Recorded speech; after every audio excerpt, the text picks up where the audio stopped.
I'm back, friends, with episode 2.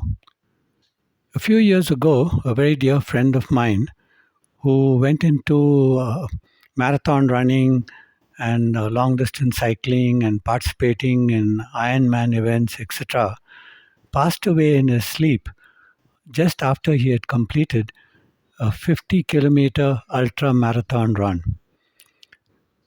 Quite a lot of times we hear stories like this, and therefore it is extremely necessary for us to be cautious as we go ahead, raising the bar during our training programs and the goals that we set for ourselves at various events.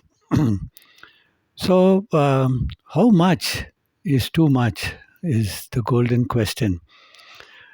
Um, every one of us has our own limitations, our own capabilities, our own level of training, and therefore each one of us has to draw a line that's appropriate for us.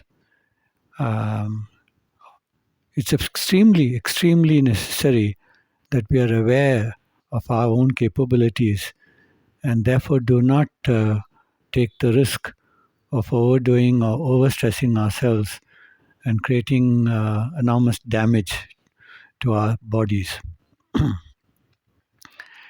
Um, here are certain things that I always do quite rigorously. Uh, the, the first is with respect to being mindful about how my body is feeling. So, for every training session or event, I'm always conscious of how I'm feeling. How is my body responding to the load that I'm placing on it? So, am I feeling tired and sluggish, or am I feeling quite good and energetic?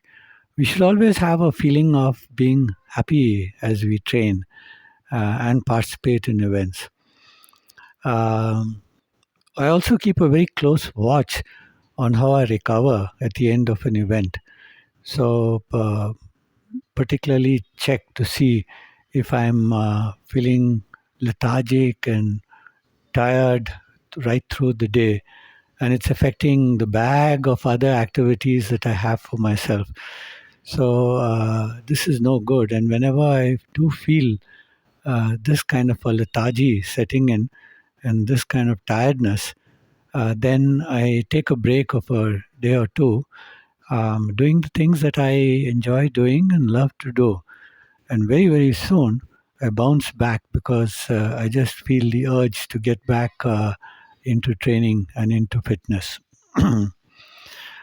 More scientifically speaking, I always use a reliable sports watch. I'm currently using a Garmin Venue 2S, which is a pretty good watch to have.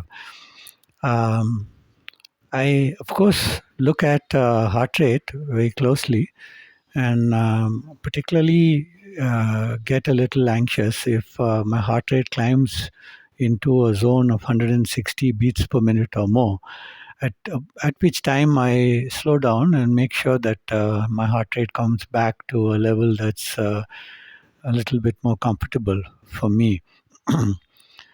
I'm also very conscious of how predictable my heart rate is, which means really that as I put on some load onto my heart, I check to see if the heart rate is going up proportionately.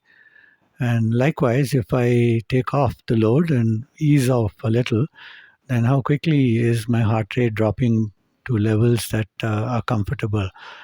So, this rise and fall of the heart rate based on the effort that one puts in is a good sign for me that things are going reasonably well. So, training, any training routine focuses quite heavily on cardiovascular fitness. So, there'll be more about this in future episodes. And also, I would share some tips on the things I do to ensure that I recover quickly after an event. So, all the best, take care, and see you later.